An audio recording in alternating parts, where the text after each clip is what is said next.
Terus Mbah Enok bilang sama Mas Anto, "Apa kamu udah siap?" "Siap opo Mbah? Tadi temanku bilang Parjo katanya Mbah bisa membantuku untuk melakukan pesugihan." "Ya iya pesugihan. Tapi pesugihan apa Mbah?" "Kita bakalan melakukan pesugihan kuntilanak."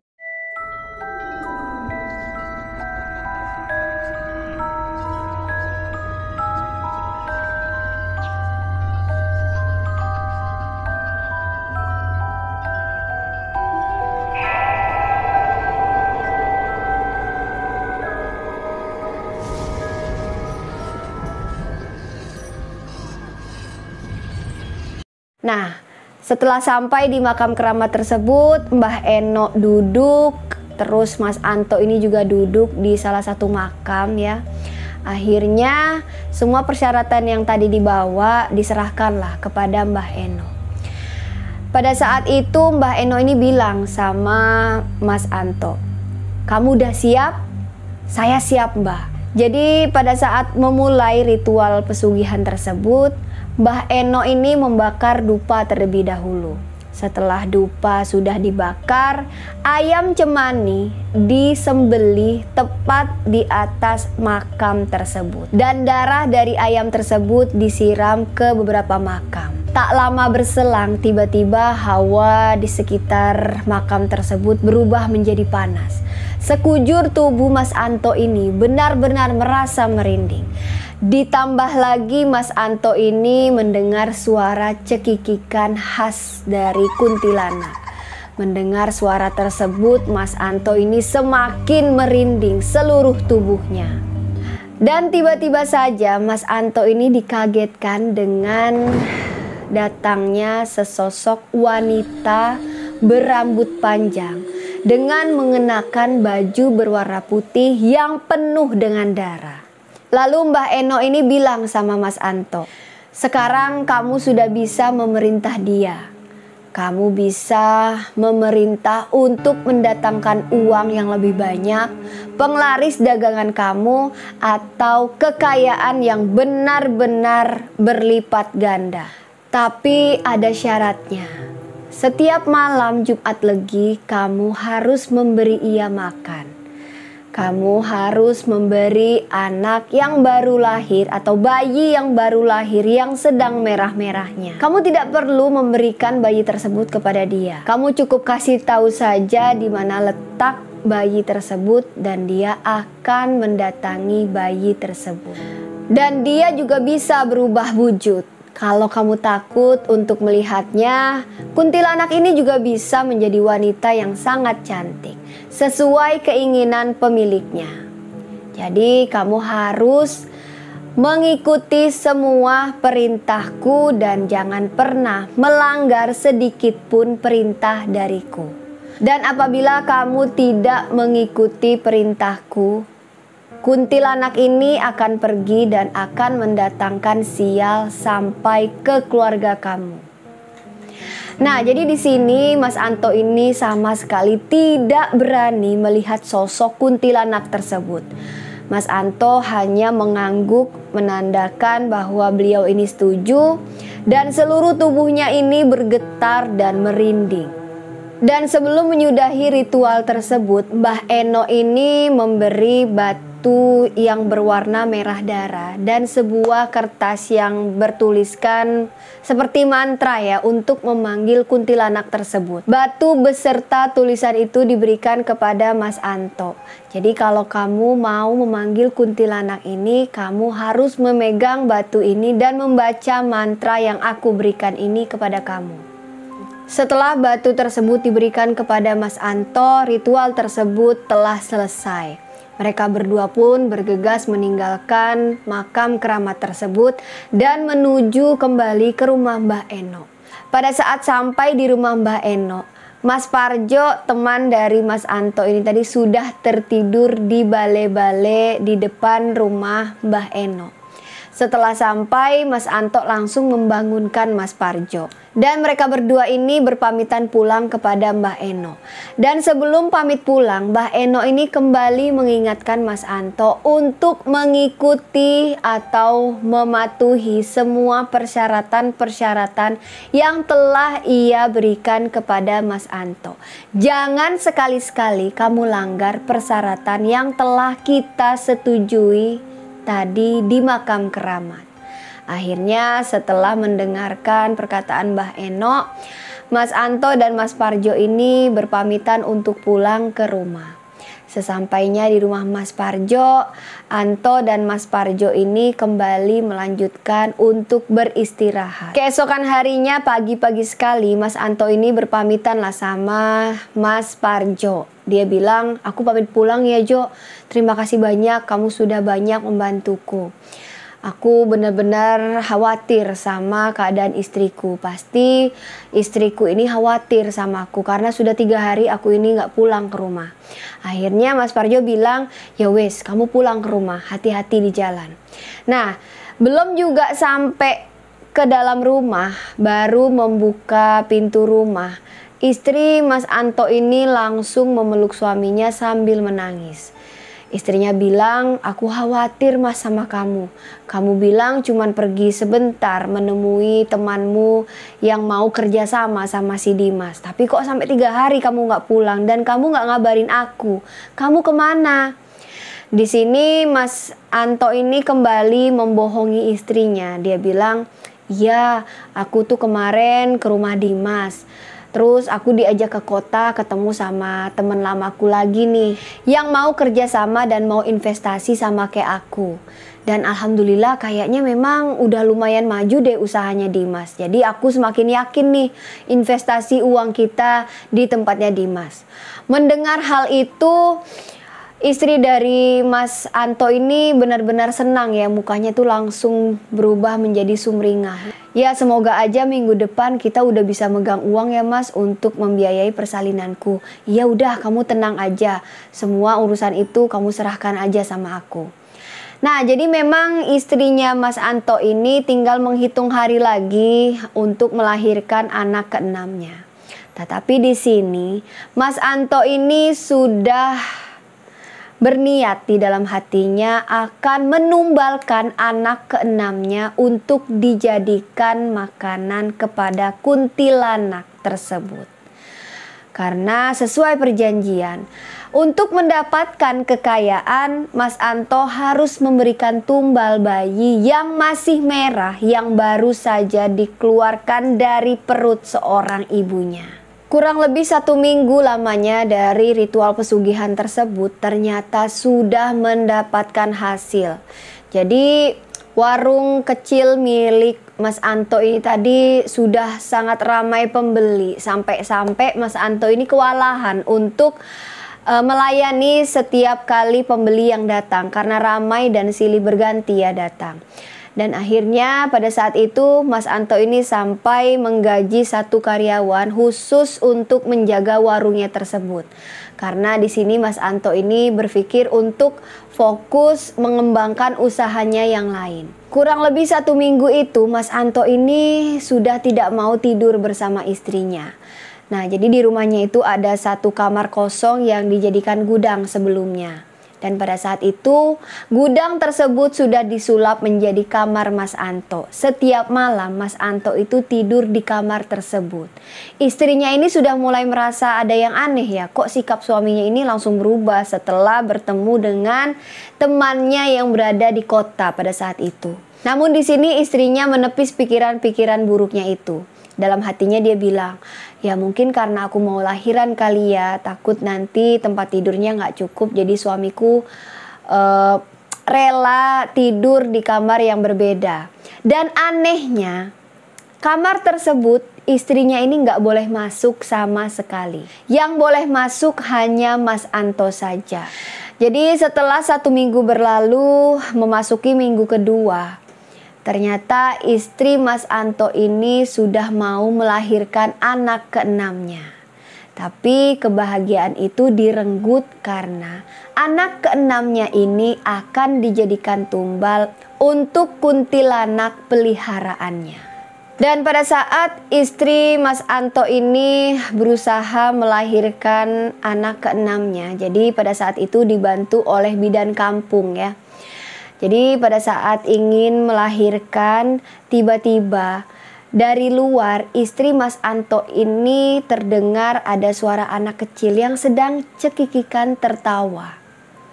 Nah, jadi pada saat sedang berusaha untuk mengeluarkan bayinya, tiba-tiba saja dari dalam kamar persalinan tersebut seperti tercium bau anyir darah. Jadi orang yang di dalam kamar persalinan tersebut mengira darah dari dalam ruangan itu. Namun darah tersebut berasal dari luar kamar persalinan. Nah, jadi pada saat proses kelahiran bayi keenamnya ini, Mas Anto ini tidak berada di dalam ruangan tersebut, melainkan dia hanya menunggu di luar ruangan. Mas Anto ini memilih menunggu di luar kamar persalinan karena dia ini nggak kuat ya, melihat kenyataan bahwa anak keenamnya ini akan diambil oleh kuntilanak tersebut. Karena memang itulah konsekuensi yang harus ia terima. Dan sudah menjadi perjanjian yang telah ia sepakati. Dan benar saja, tiba-tiba ada teriakan terdengar dari kamar persalinan tersebut. Walaupun ya di sini Mas Anto ini sudah mengetahui apa yang bakalan terjadi, namun tetap saja beliau ini merasa sangat-sangat bersalah dan merasa sangat sedih. Akhirnya dengan perasaan yang cemas, walaupun dia sudah tahu, Mas Anto ini masuk ke dalam kamar persalinan tersebut dan melihat pada saat itu istrinya ini sudah pingsan dan tidak sadarkan diri. Dan lalu dia bertanya sama bidan tersebut, "Mana bayiku? Mana anakku?"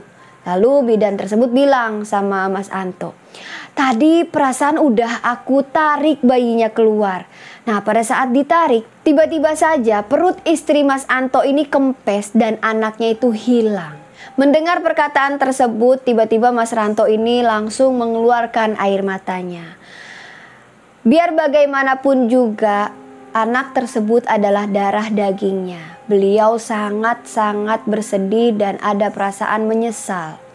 Namun beliau tidak bisa mengelak karena sudah melakukan perjanjian dengan kuntilanak tersebut. Dan pada saat istri Mas Anto ini tersadar dari pingsannya, istrinya ini langsung nanya sama Mas Anto, "Mana bayiku, Mas?" Dan mendengar pertanyaan tersebut, Mas Anto ini gak kuasa ya menahan air matanya. "Anak kita yang keenam udah gak ada, Bu. Anak kita meninggal dunia pada saat dilahirkan ke dunia." "Maksud kamu gimana, Mas? Aku ngerasa kok anakku itu aku keluarkan dari dalam perutku." "Iya, Bu, tapi pada saat dikeluarkan anak kita itu hilang." Nah, mendengar perkataan tersebut, istri Mas Anto ini gak terima. Dia gak terima kalau anaknya itu hilang. "Aku lebih terima kalau melihat anakku itu meninggal dan aku melihat jasadnya. Tapi kalau kamu bilang anak kita hilang, aku gak terima, Mas." Jadi di sini istri Mas Anto ini benar-benar sangat depresi ya. Dia benar-benar gak terima kalau bayinya itu hilang. Sambil menangis, benar-benar merasa kesedihan, Mas Anto ini berusaha lah untuk menenangkan istrinya. Jadi keluarga Mas Anto ini berduka. Beliau kehilangan anak keenamnya. Pada saat keluarga Mas Anto ini berduka, datanglah ya yang namanya sedang berduka, pasti di rumahnya itu ramai. Ada orang tua dari istrinya dan ada orang tua dari Mas Anto. Nah, di sini ibunya Mas Anto ini nyeletuk bilang, "Jangan-jangan anakmu ini sudah dijadikan tumbal pesugihan." Tapi ibu nggak tahu ya itu siapa yang menjalankan pesugihan. Nah, di sini ditimpali sama istrinya Mas Anto. "Iya, Bu, feelingku juga kayak gitu. Soalnya pada saat aku menjalankan proses persalinan, aku tuh ngalamin hal-hal yang aneh. Aku cium bau darah, terus aku ngedengar kayak ada suara anak kecil yang sedang cekikikan. Padahal di dalam ruangan persalinanku tuh nggak ada anak kecil." Jadi semakin yakin ya keluarga dari Mas Anto ini bahwa anak keenamnya itu sudah dijadikan tumbal pesugihan oleh orang lain. Nah, setelah keluarganya ini pulang, jadi pada malam hari itu tinggallah Mas Anto bersama istri dan anak-anaknya.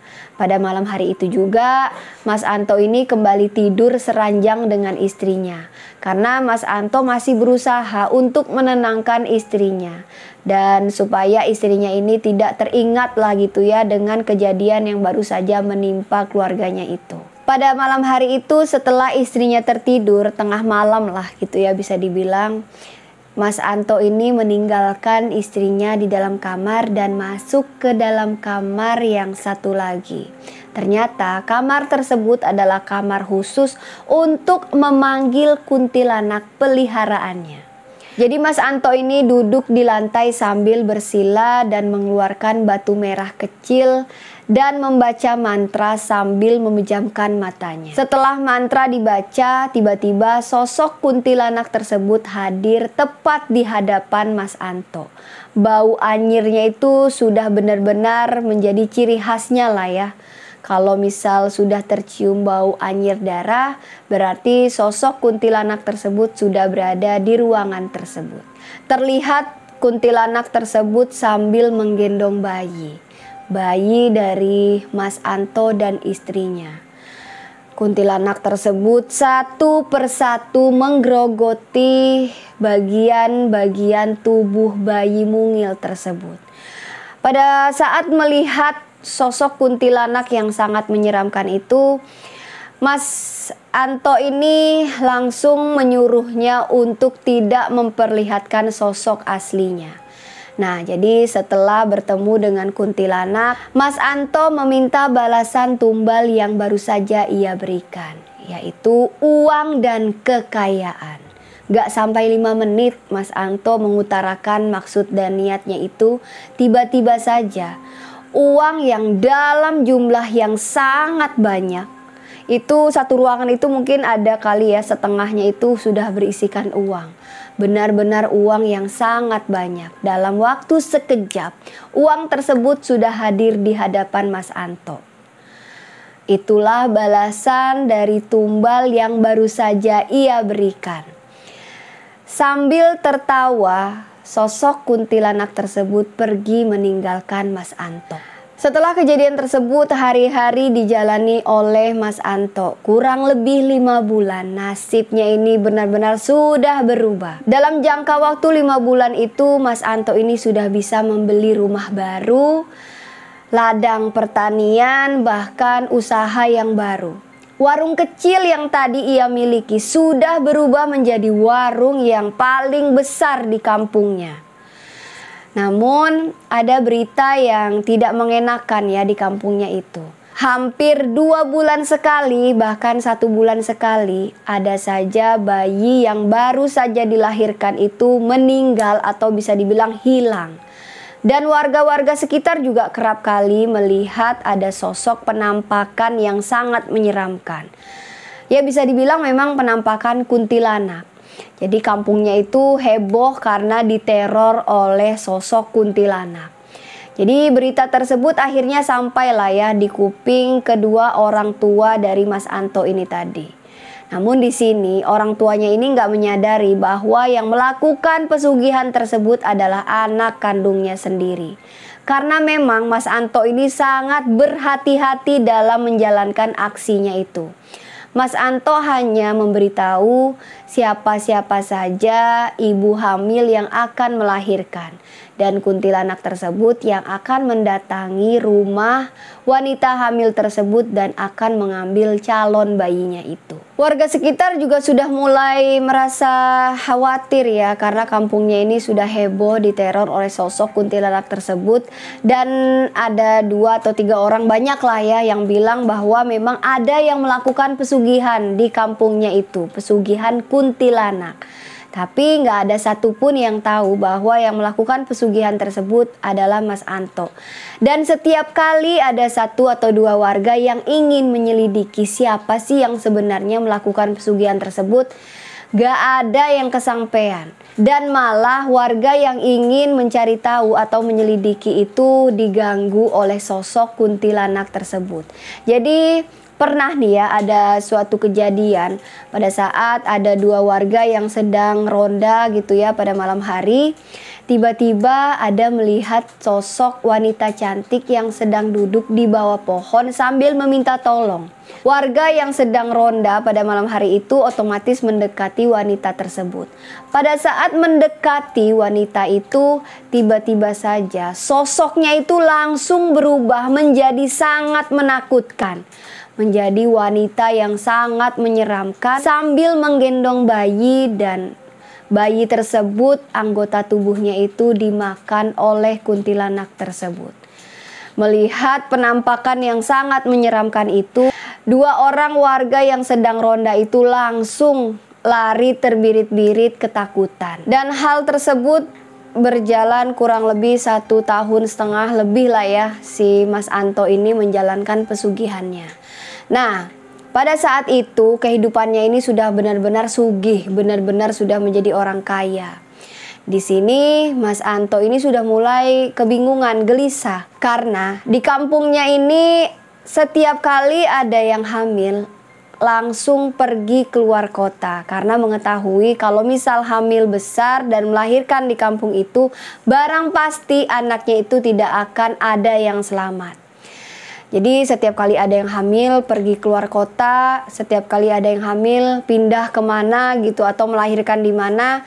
Dan Mas Anto ini sudah tidak bisa lagi memberikan tumbal bayi yang baru lahir kepada kuntilanak peliharaannya itu. Pada saat hari di mana Mas Anto ini akan memberikan tumbal, jadi 2-3 hari sebelumnya itu Mas Anto ini sudah mulai gelisah karena sudah nggak ada lagi ibu hamil yang hamil di kampungnya. Di sini istrinya ini sudah mulai curiga ya dengan gerak-geriknya ini. Lalu istrinya ini nanya, "Mas, kamu tuh loh, aku lihat dari 3 hari yang lalu tuh kenapa sih? Kok kelihatannya tuh gelisah aja?" Gak apa-apa, aku tuh lagi gak enak badan. Udahlah, kamu gak usah pikirin aku. Udah, kamu fokus aja sama bisnis-bisnis kita. Aku gak apa-apa kok. Beneran tuh kamu gak apa-apa. Iya, aku gak apa-apa. Yang namanya istri ya, gak mungkin lah melihat suaminya itu gelisah, pasti udah merasakan hal yang aneh. Jadi sebelumnya itu memang istri dari Mas Anto ini sudah menaruh curiga kepada suaminya ini. Karena memang sejak melakukan pesugihan, sikapnya ini berubah. Yang tadinya perhatian, yang tadinya pokoknya berubah lah sikapnya Mas Anto ini ya. Nah, dia ini curhat sama orang tuanya Mas Anto. Curhatnya itu sudah 1 minggu yang lalu. Jadi istrinya ini bilang sama ibunya Mas Anto, "Bu, aku itu udah lama sekali pengen cerita ini sama ibu." "Kenapa, Nduk?" "Aku ngerasa Mas Anto itu berubah, Bu. Dan perilakunya juga aku lihat ada yang aneh akhir-akhir ini." "Maksudmu itu apa, Nduk? Ibu lo gak ngerti." "Jadi Bu, sebenarnya Mas Anto itu sekarang udah jarang tidur sama aku." "Lah terus tidur sama siapa?" "Mas Anto itu sekarang sudah punya 1 ruangan khusus yang sama sekali aku itu nggak boleh masuk, Bu. Kunci gemboknya itu loh, Bu, dibawa kemana-mana. Benar-benar aku itu nggak boleh masuk ke dalam kamar itu."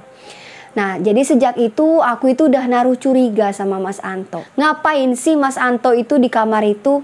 Hampir tiap malam dia itu tidur di sana. Jadi ibunya ini terdiam mendengar perkataan dari menantunya itu. Dan bukan cuma itu aja, Bu. Aku itu sering mendengar dari dalam kamar itu suara perempuan yang sedang cekikikan ketawa. Dan setiap kali aku melewati kamar itu, aku mencium ada bau anyir darah, benar-benar amis. Dan semua yang aku cium dan semua yang aku dengar itu sama persis kejadiannya pada saat aku melahirkan anakku yang hilang tempo hari itu, Bu. Jadi mendengar perkataan itu, ibunya Mas Anto ini langsung terdiam dan beberapa saat kemudian dia bilang, "Jangan-jangan Anto yang melakukan pesugihan di kampung kita, Nduk." Kata-kata yang benar-benar di luar dugaan istrinya Mas Anto ya keluar dari mulut ibunya. Bu, istighfar bu.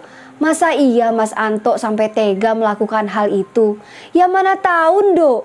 Lawong semua yang kamu ceritain itu sama persis kok yang sering ibu dengar dari orang-orang kalau misal orang yang melakukan pesugihan itu ya kayak gitu Nduk. Jadi pada hari itu juga ibunya Mas Anto ini sama bapaknya Mas Anto itu pengen ke rumah Mas Anto dan langsung membuka kamar yang tadinya terkunci. Namun ditahan sama istrinya Mas Anto. Wes bu, sabar dulu, kita cari tahu dulu kebenarannya. Bapak sama ibu udah tenang aja, nanti biar aku yang selidiki semuanya. Nah jadi setelah istri Mas Anto ini cerita, dari situ istri Mas Anto ini sudah mulai melihat gerak-gerik Mas Anto. Pada saat Mas Anto masuk ke dalam kamar gitu ya, kamar kosong itu, istri Mas Anto ini mengintip gitu ya dari jauh. Ngapain sih Mas Anto gitu. Nah tepat di hari dimana Mas Anto ini ingin memberikan tumbal namun tidak dapat memberikan tumbal kepada kuntilanak peliharaannya itu, tiba-tiba saja pada malam hari itu, pada saat istrinya ini sedang tertidur, ia merasakan bahwa suaminya itu memang gak satu kamar sama dia. Nah jadi istrinya ini kepo. Pada saat melihat suaminya gak ada di kamar, dia terbangun dan berusaha mendekati kamar kosong tersebut. Jadi pada saat mendekati kamar kosong tersebut, istri Mas Anto ini mendengar suaminya itu sedang berbicara dengan seseorang. Tapi hanya suara suaminya saja yang terdengar jelas. Di sini perasaan istrinya ini sudah mulai merasa nggak enak. Akhirnya pada malam hari itu juga istri Mas Anto ini menyuruh seseorang ya, tetangga lah bisa dibilang seperti itu, untuk memanggil kedua orang tuanya Mas Anto. Kurang lebih setengah jam istri Mas Anto ini menunggu kedatangan kedua orang tuanya. Tiba-tiba kedua orang tuanya Mas Anto ini datang. Terus istrinya Mas Anto ini bilang, "Pak, Bu, itu Mas Anto ngapain ya di kamar? Kok aku ngerasa ada yang aneh dan perasaanku dari tadi tuh nggak enak, Bu." Dan ternyata di dalam ruangan tersebut Mas Anto ini sedang negosiasi ya. Maksudnya mengatakan bahwa dia sudah tidak dapat lagi memberikan tumbal. Dan pada saat yang bersamaan tiba-tiba suaranya itu sangat terdengar jelas seperti orang yang sedang kesakitan. Sontak orang tuanya ini ya, ibu dan bapaknya, dan pada saat itu ada satu orang tetangganya ya yang berada di dalam rumah itu mendobrak pintu kamarnya tersebut. Pada saat pintu kamarnya itu didobrak, ternyata Mas Anto itu sudah terbaring lemas ya, bisa dibilang pingsan. Dan di dalam ruangan tersebut orang tuanya Mas Anto ini melihat ada beberapa sesajen dan bau amis atau bau anyir yang sangat menyengat. Akhirnya Mas Anto ini diangkat dan ditaruhlah di kamarnya. Dan setelah Mas Anto ini sadar, langsung Mas Anto ini ditanya oleh kedua orang tuanya beserta istrinya.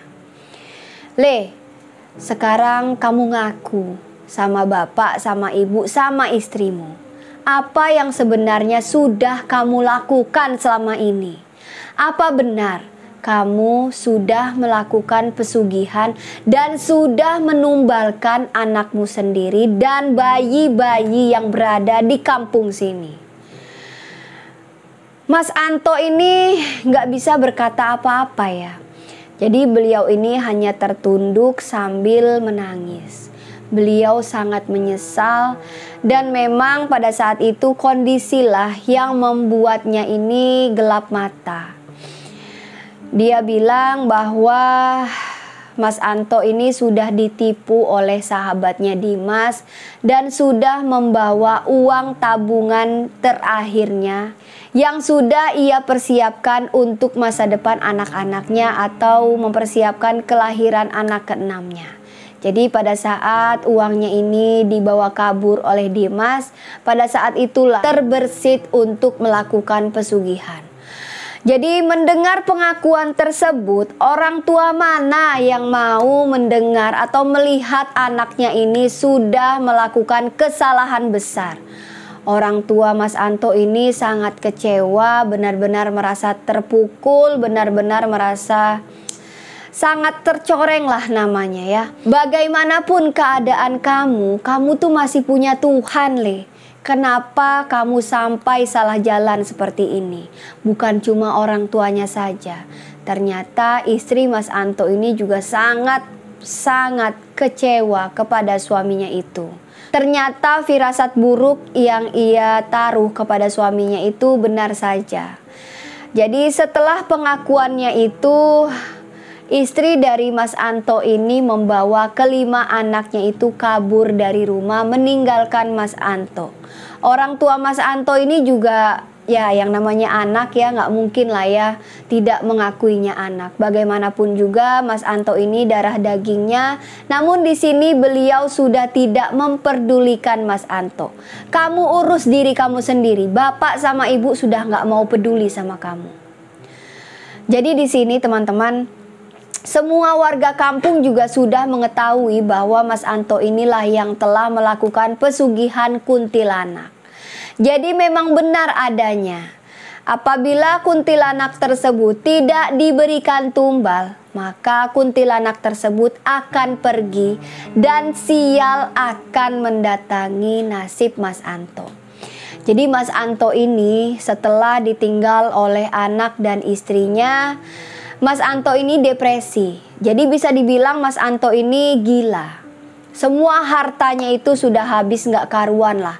Sudah nggak diurusi sama dia. Benar-benar sudah tidak ada yang tersisa sedikit pun. Dan ternyata Mas Anto ini gilanya itu ya, depresinya itu sudah benar-benar parah. Sampai mengamuk, bahkan seringkali mengganggu warga yang berada di sekitar rumahnya itu. Jadi orang tuanya ini nggak bisa melakukan hal apa-apa dan terpaksa Mas Anto ini harus dipasung. Dan sampai akhirnya Mas Anto ini meninggal dunia. Karena memang sudah kondisinya itu sudah benar-benar sangat memprihatinkan. Jadi pada saat itu Mas Ranto ya selaku adik dari Mas Anto ini benar-benar merasa prihatin, benar-benar merasa kasihan dengan nasib kakaknya itu. Beliau juga mau bantu nggak bisa karena pada saat itu kondisinya beliau ini sedang kuliah di luar kota. Dan beliau juga nggak bisa membantu apa-apa karena posisinya sedang kuliah. Dan pada saat itu juga Mas Ranto juga belum bekerja. Jadi nggak ada yang dapat beliau lakukan untuk kakaknya Mas Anto sampai Mas Anto ini meninggal dunia. Sebenarnya teman-teman ceritanya ini masih sangat panjang, supaya teman-teman yang mendengarkan hanya dapat mengambil inti-intinya saja. Jadi selama Mas Anto ini ditinggal oleh istrinya, banyak sekali kejadian-kejadian aneh yang menimpa dirinya sampai Mas Anto ini menjadi gila dan sampai dipasung. Tapi ceritanya itu sangat panjang dan saya tidak bisa menceritakan secara detail lagi. Jadi sampai di sini saja kisah yang dapat saya sampaikan pada malam hari ini. Kisah yang benar-benar banyak sekali yang dapat kita ambil pelajaran di dalam kisah yang barusan saya ceritakan. Saya mengucapkan terima kasih kepada Mas Ranto yang telah membagikan kisah ini kepada saya. Dan cerita ini diceritakan oleh Mas Ranto atas seizin orang tuanya, karena memang biar mendapatkan pembelajaran buat teman-teman yang mendengarkan kisah ini. Sekali lagi terima kasih banyak buat Mas Ranto yang telah membagikan kisah ini kepada saya dan mengizinkan saya untuk menceritakan kembali di channel YouTube saya. Semoga teman-teman yang mendengarkan kisah ini dapat mengambil hikmah dan pelajaran dari kisah yang saya ceritakan barusan. Nah, buat teman-teman yang mungkin memiliki kisah atau pengalaman misteri, boleh teman-teman DM ke Instagram saya. Insya Allah nanti saya akan ceritakan pengalaman misteri teman-teman semuanya. Buat teman-teman yang sudah mengirimkan cerita misteri kepada saya dan belum saya ceritakan ceritanya, insya Allah di next video saya akan menceritakan cerita teman-teman semuanya. Dan buat teman-teman yang mungkin baru bergabung di channel YouTube saya, jangan lupa diklik klik tombol subscribe, nyalakan juga lonceng notifikasinya supaya teman-teman tidak ketinggalan apabila saya mengupload video terbaru. Jangan lupa di like, di komen, dan jangan lupa dibagikan ke media sosial teman-teman yang lainnya. Dan jangan lupa di follow akun Instagram saya Rahayu_Fajri dan akun TikTok saya Rahayu_Fajri. Jadi nanti di sana saya akan membagikan updatean terbaru video dari channel YouTube Rahayu Fajri. Sekali lagi saya mohon maaf apabila terdapat kekurangan di dalam video saya kali ini. Saya Rahayu Fajri pamit undur diri. Wassalamualaikum warahmatullahi wabarakatuh. Jangan lupa selalu ada misteri di sekitar kita.